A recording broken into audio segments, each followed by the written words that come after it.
Halo, assalamualaikum teman-teman. Balik lagi di dunia Dian Motovlog. Ini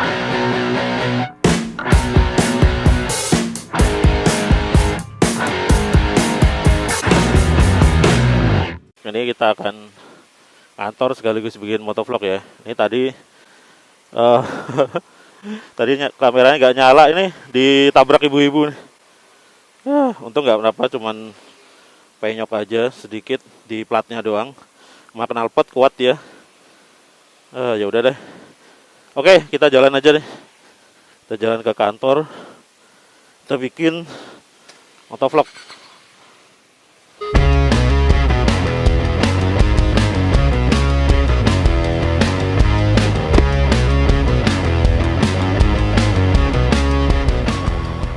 Ya biasalah, tadi itu kita lagi berhenti di lampu merah.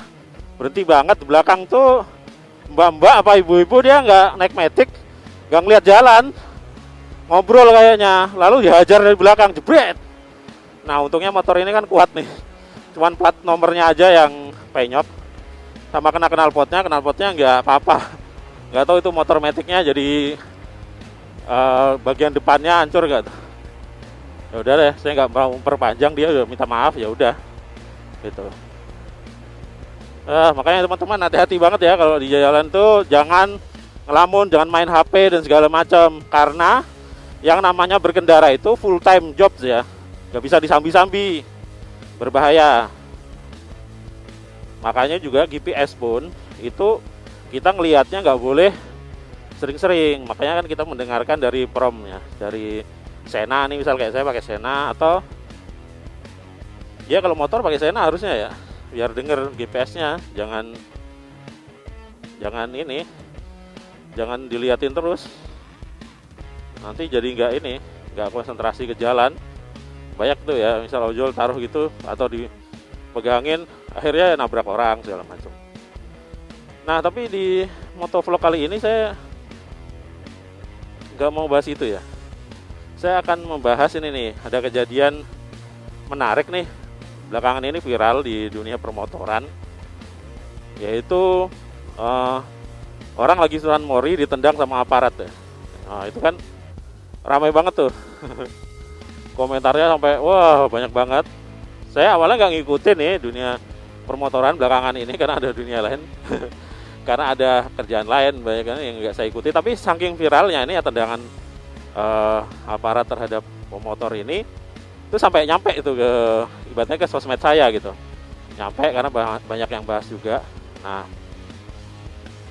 akhirnya saya jadi tertarik nih mau membahas, jadi biar anggaplah ini bahasan saya jadi salah satu perspektif gitu. Ini udah hijau, kita jalan dulu. Jadi kan itu kalau kita ngelihat ini ya, lihat video yang beredar itu kan cuman pas ditendang gitu aja ya. Nah, ya kayak gitu tuh videonya kayak gitu. Nah kalau kita lihat video tendangan itu pasti kita, kalau cuman video itu aja ya, itu yang ada itu biasanya nyalahin yang nendang ya, namanya kekerasan kan dilakukan siapapun biasanya kurang bisa diterima gitu. Lalu banyak juga yang kemudian menghujat segala macam, nendang ini kok jadi seolah-olah yang nendang salah, yang motor ditendang itu nggak salah gitu. Jadi kayak yang korban terzolimi. Nah, saya karena videonya cuma sepotong, awalnya saya nggak ikut komentar tuh atau menahan komentar saya. Lalu menunggu sampai keluar video yang lebih panjang, karena nggak mungkin tuh orang San Mori atau orang Riding itu bikin vlog itu cuma ngerekam pas bagian itunya aja, itu nggak mungkin. Pasti ada sebelumnya ya. Jadi sama ini juga nggak mungkin orang langsung nendang gitu, pasti ada sebelum nendang itu apa, itu pemicunya nggak. Orang berbuat kekerasan misalnya ada pemicunya, misal masalah di jalan, senggolan atau apa kalau orang biasa ya, itu yang satu aparat. Nah saya kira dia nggak serta-merta nendang orang gitu loh. Nah akhirnya muncul tuh video yang lebih panjang dari temennya yang korban tendang ini. Nah ini video versi panjangnya ya. Kita kira stop ya. Biasa panas sekali.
Nah dari video itu ketahuan sih, ya kan, dia San Mori-nya itu apa namanya, kencengan. Terus suara knalpotnya itu brong ya, knalpot brong atau knalpot racing yang suaranya berisik. Nah itu udah pasti nggak sesuai undang-undang lah, itu udah sih melanggar, kenceng-kencengan. Nah udah gitu, itu ring 1 men. Jadi dia tuh melewat di daerah veteran itu ya, itu ring 1. Dan itu kan jelas juga di video itu udah ada kayak barikade gitu, dan itu diterobos dengan kenceng-kencengan gitu loh. Ya makanya setelah lihat video itu, komen saya lalu begini, kalau cuma ditendang itu masih untung gitu. Komen saya gitu aja, kalau masih ditendang masih untung. Nah kenapa saya berkomen begitu? Karena ya itu tadi, satu, motornya ugal-ugalan ya, terus udah gitu pakai suara knalpot yang mengganggu banget. Kenapa ada aturan desibel knalpot itu biar nggak terlalu berisik? Itu juga karena itu tadi mengganggu orang gitu. Kita bahas satu-satu ya. Terus kedua, kejadiannya di ring 1 men, ini tempat-tempat khusus gitu yang aduh lu nggak bisa sembarangan gitu loh. Lu mau siapapun nggak bisa bersembarangan di situ. Nah kita bahas satu-satu nih soal knalpot. Jadi knalpot itu kenapa nggak boleh sangat berisik? Karena mengganggu. Nah coba deh kalau lu di atas motor pakai helm bagus, kedap, suara knalpot brong itu nggak mengganggu ya, nggak. Cuman coba bayangin kalau lagi yang nggak lagi motor gitu. Kayak saya ini kan sering juga naik motor, sering jadi pejalan kaki, sering naik sepeda, sering naik mobil gitu, jadi bisa komparasi gitu. Bahwa kalau knalpotmu itu berisik itu mengganggu banget. Itu mengganggu banget itu. Itu bikin apa namanya? Pokoknya ganggu banget lah. Wah ini lagi hujan nih. Saya mau ini dulu nih, pakai jas hujan dulu.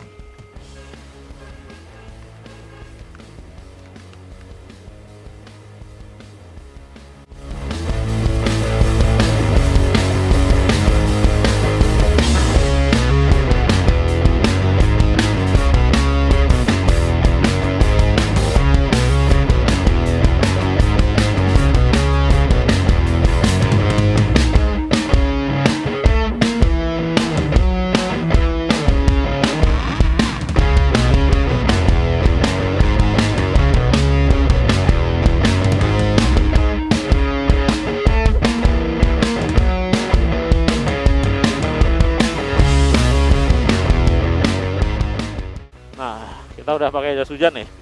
Nah makanya kalau naik motor tuh jangan lupa pakai jas hujan ya. Masa beli motor mahal-mahal bisa, beli jas hujan nggak bisa. Oke, balik ke knalpot tadi. Ya intinya knalpot brong itu ngeganggu orang. Udah gitu kebut-kebutan ya, kenceng gitu. Pokoknya dengan suara knalpot kenceng, motor kenceng, di bukan sirkuit tuh pasti udah ganggu orang. Itu kalau lu lewat di gang deket rumah gue itu, atau di jalan kecil-kecil perkampungan juga, lu akan ditendang orang gitu, lu akan dikepuk. Apalagi, nah ini sebenarnya pusat permasalahannya nih. Lu itu ada di ring 1 men, ring 1 itu istana, itu objek vital, objek khusus, dan itu dijaga pas pampres gitu. Pas pampres itu jangankan cuman bocil pada San Mori ya, atau orang San Mori, aparat lain gitu selain pampres, kalau dianggap mengganggu atau nggak suatu, dia juga akan diusir atau akan diambil tindakan gitu. Banyak kok beritanya gitu. Nah apalagi cuman sekedar anak San Mori kebut-kebutan. Nah itu aja yang di gang. Nih kalau lagi jalan di gang nih, itu disikat sama warga gitu loh, yang begitu. Apalagi ini lu di istana gitu loh. Makanya saya bilang kalau cuman ditendang itu masih untung. Itu kalau biasa aja ya lewat gitu. Nah apalagi ini kalau kita lihat videonya, itu kan sebenarnya diberhentikan ya. Yang ditendang ini adalah yang diberhentikan mencoba kabur, balik arah lawan ya, makanya dikejar. Misal kayak gini deh, contoh, ada orang bukan maling, tapi ketika ini analogi aja ya, yang ini bukan maksudnya orang San Mori itu maling, bukan. Misal ada analogi nih, ada orang terduga maling, dipanggil ya sama warga, sini kamu, mau maling ya sini. Dia lari gitu.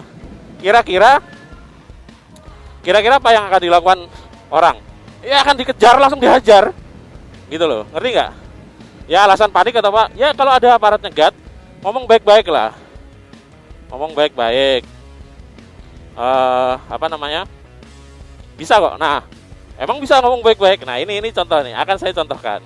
Jadi ceritanya, saya itu medium 2007 ya, tahun 2007-an itu pernah tuh saya di Setnext itu. Jadi kejadiannya hampir sama di tempat itu. Jadi waktu itu saya lagi disuruh tuh liputan ke KPK. KPK dulu tuh tempatnya di situ. Nah, di tempat itu yang ramai kemarin.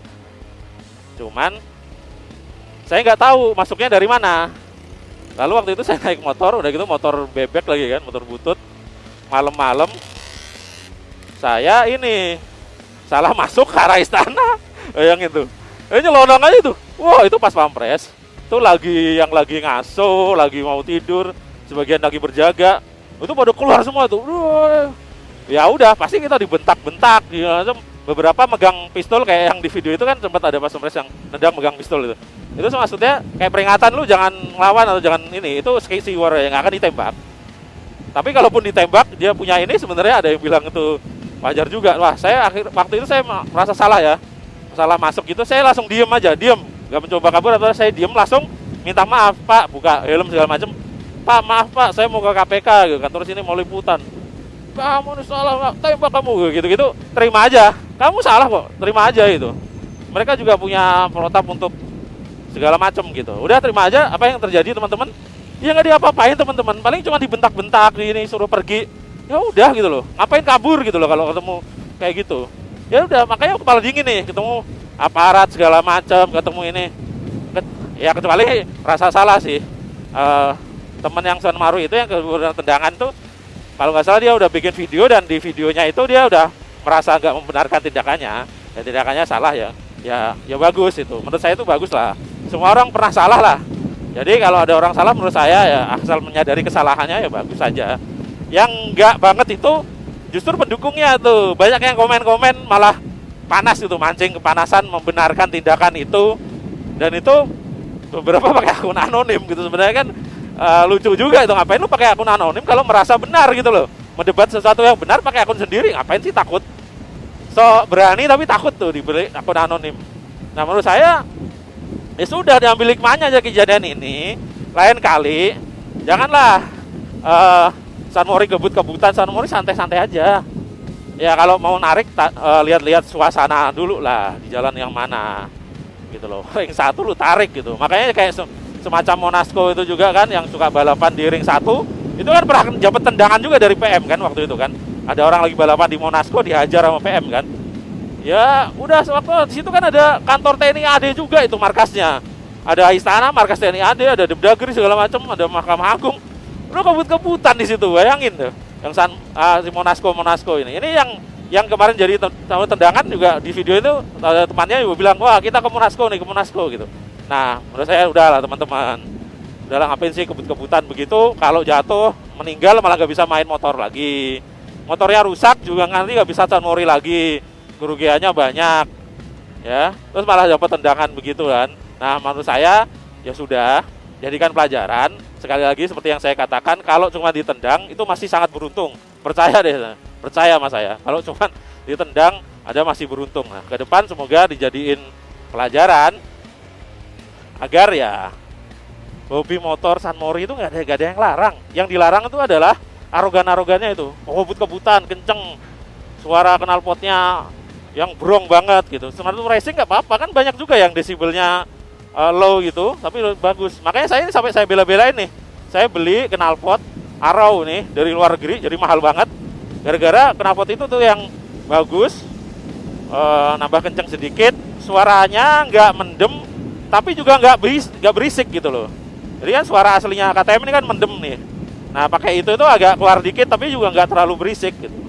Nah jadi kayak gitu teman-teman, jangan asal brong. Ya kalau enggak ya silahkan terima resikonya gitu loh. Ya kan, kalau jangan sekali lagi, kalau resikonya cuma ditendang, percayalah itu masih lumayan gitu. Ya pokoknya itulah pelajarannya, itu komentar saya gitu aja deh. Biar tahu juga orang itu, kan ada pepatah tuh, di mana bumi dipijak, di situ langit dijunjung gitu loh.